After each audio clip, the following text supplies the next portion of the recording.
Алла тағала мұсылмандарды, өзінің сүйген иман келтірген құлдарын әрдайым қорғайды дейді. Сонда бір адамнан сұрақ шығады ғой.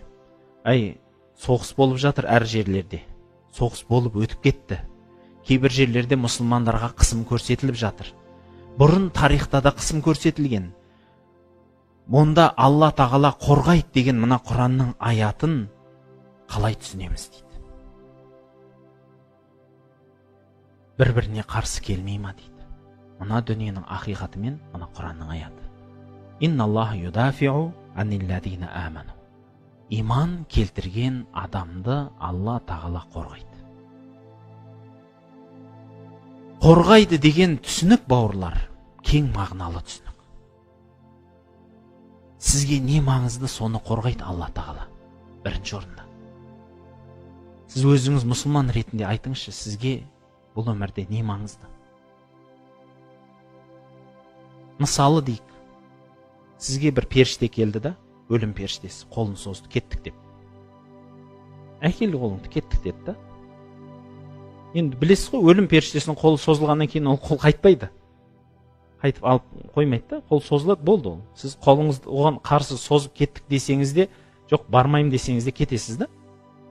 Сондай бір сәтте сізде қандай нәрсе қымбат? Айтыңызшы. Не нәрсе қымбат? Сіз үшін ең құнды. Жаныңыз қымбат па? Кетіп қалады қазір. Уақыт, ол да таусылды.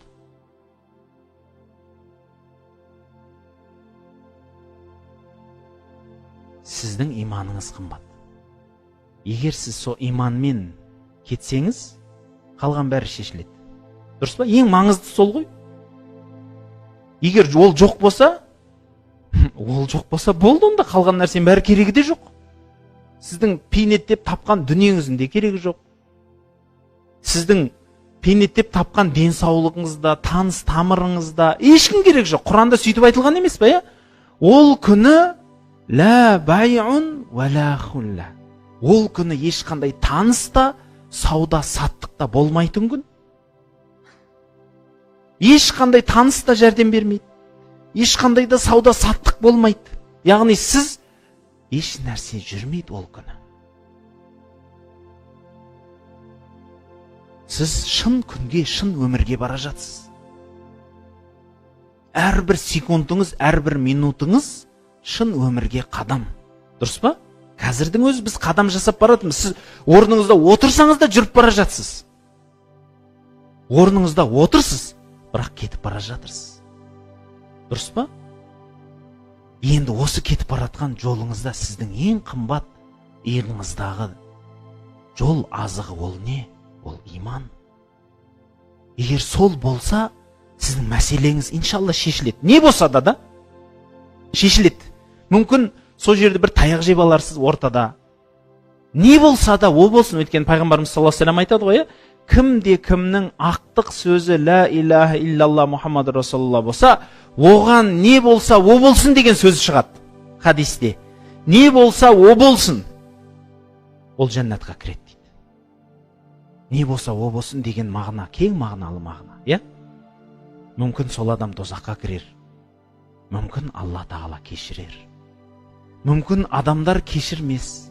Мүмкін адамдардың кешірімін сұрар. Мүмкін, бәрі мүмкін, бірақ ол не болса да о болсын, түбінде жәннатқа кіреді дейді.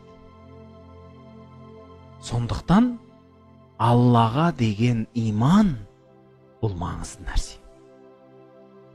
Юдафиу анилладина аману. Алла сізді бірінші қорғайтын нәрсе. Мысалы, сізге дұшпан шапты. Сіздің қымбат заттарыңызға шабады да. Неге шабады дұшпан? Дұшпанға сізден еш нәрсе керек болмаса, сізде керек жоқ болса, не қылады шауып дұшпан сізге? Айтыңызшы. Сіздің не қажетіңіз бар? Дымыңыз жоқ болса. Мысалы айтайық, жерде құлап жатқан адам неден қорқады деген сөз бар ғой, білесіз ба? Өзіңіз құлап жатсаңыз жерде. Ары қарай қайға құлайсың енді? Болды ғой, құлап жатсың ғой, болды ғой. Неден қорқасың? Дәл сол сияқты, егер сізде еш нәрсе жоқ болса, онда қорықпаңыз. Сізде қымбат нәрселер бар. соның қорғайды. Алла тағала соны қорғайды. А сол егер мысал айтайық, сізге дұшпан шапты. Ал, алам десе, өлім келеді. Ары кетсе өлтіреді деген сөз бар ғой, дұрыс па? Ары кетсе өлтіреді. Бірақ сол өлуден бұрын сіз немен өлгенді жақсы көрер едіңіз? Егер дұрыс өлмей қалсаңыз, альхамдулилля. Бірақ ажал деген бар, есептейлі уақыт деген бар. Сол үшін тағы да бір мысал бар. Асхабул Ухдуд, Буруж деген сүре бар Құранда. Буруж деген сүре бар. Намазда оқып жүресіздер оны. Сол Буруж сүресінде Асхабул Ухдуд деген уақиға, үлкен қазылған ордың егелері деген уақиға айтылады. Сол үлкен ордың егелері деген сөз шамаменен 10.000 адам. Бір Зу-Нуас деген, Юсуф Зу-Нуас деген, яғни Нуас деген сөз мына жерге қойылған шашты айтады. Еврей дінін ұстанатын бір иемендік патша тарихта. Патша өзімнің дініме кірмедіңдер, мені Құдай деп білмедіңдер деп, ол кісі діннен де шығып кеткен ғой негізі ол. Енді Яхуди дінінде мені Құдай деп айтыңдар деген сөз жоқ тіпті ше. Ол өз-өзін бірақ Құдайға, культ личности дейді ғой, өзін Құдайға теңеп кеткендігінен сондай ісініп кетіп, мені Құдай деңдер, болмаса өлтірем деп 10.000 адамды отқа жағып өлтіреді. 10.000 адамды.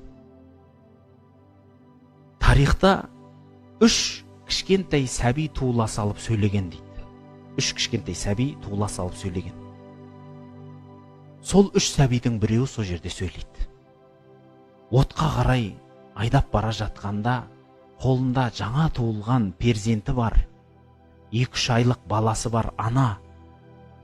Баласын кеудесіне қысып, әскер бірақ артынан қамшылап, найза қылышпенен қуып, отқа қарай айдап келе жатқанда оттың алдына кеп тоқтайды. Үлкен жар тұр, іші тола от. Соның алдына кеп тоқтап тұрған кезінде, қорқып тұрған кезінде сәби сөйлейді. Айналайын анашым, жәннатқа қарай қадам бас, артқа жүрме дейді. Сәби сөйлейді. Содан жәннатқа қарай қадам басады ол адам. Иә, сол жерде 10.000 адам өлді. Не пайда болды? Алла қорғамады ғой емес, иманмен кетті. Бұл үлкен нәрсе.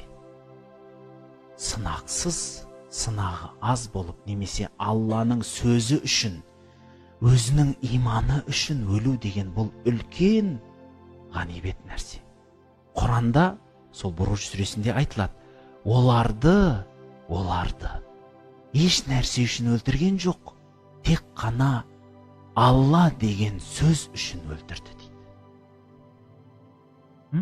Саясат үшін өлтірді, көрдіңіз ба? Бірақ не үшін өлді? Мал үшін өлді ма?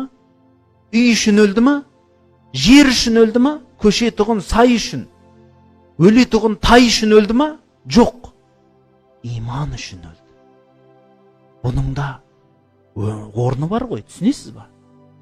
Сол үшін Алла тағала қорғайды дегенде, сіз міндетті түрде дұшпаннан, соғыстан қорғайды деп түсінбеңіз. Алла тағала сізді әрдайым қорғап жүреді. Мысалы, сіздің иманыңызды қорғайды. Сіз қанша рет намаз тастап кеттіңіз? Сіз қанша рет Құдайдан теріс қараған сөздер айттыңыз?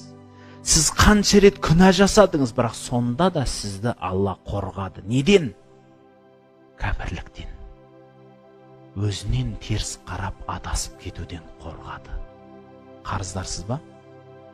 Бағалайсыз ба осы қорғанды? Қорған деп бағалайсыз ба? Айтыңызшы. Басқа сізді қорғамай-ақ қойсын. Осы қорғанның өзі үлкен емес па, дұрыс па? Бірақ оған дейін қанша қорғады, айтыңызшы. Көз берді, құлақ берді, қол берді, аяқ берді, тіл берді, жүрек берді, иман берді, уақыт берді. Міне қазір бұйыртса намазға да мүмкіншілік беріп тұр. Оның бәрі Алланың қорғануы, сізді қорғауы. Сол үшін қорғау деген сөзді кең түсініңіз. Өте кең түсініңіз. Біліңіз, Алла Тағала не нәрсені мойнына алса, сол нәрсені орындайды. Сізбенен біз ғана түсінбейміз оны. Түсінбей тұр бірден ойға кететініміз көп қой, біздің пендешілігіміз көп. Мысалы, бір адам хабарсыз кетсе, сізбен хабарласпай қойды біраз уақыт. Сіз ойлап қаласыз, болды, менен теріс қарап кетті ғой мынау адам, досым мені ұмытып кетті дейді. Сіз қайдан білесіз оның жағдайы не болып жатқанын? Мүмкін ол сізді әлі ұмытпай, досым деп сізге намаздарында дұға қылып жүрген шығар. Қайдан білесіз? Бірақ сіз асығыс шешімменен одан теріс қарауыңыз сол дұрыс па екен? Көп деген бейне роликтер бар, дұрыс па? Бір адамдар достарынан мұқтаж болып, қаражат сұрап келіп, қаражатты тауымай кеткен кезінде достары оған жасырып, алдынан шығарып атқан оның көмегінің. Осыған ұқсас өмірде әңгімелерде, уақиғаларда көп. Бұның мақсаты, бауырлар, сізбенен біз үкім айтқанда асығыстық жасамауымыз керек. Сол сияқты міне Алланың мынау сөзі келгенде сізбен біз бірден Алла қорғап атқан жоқ қой деген тіл дұрыс емес айтылған сөз.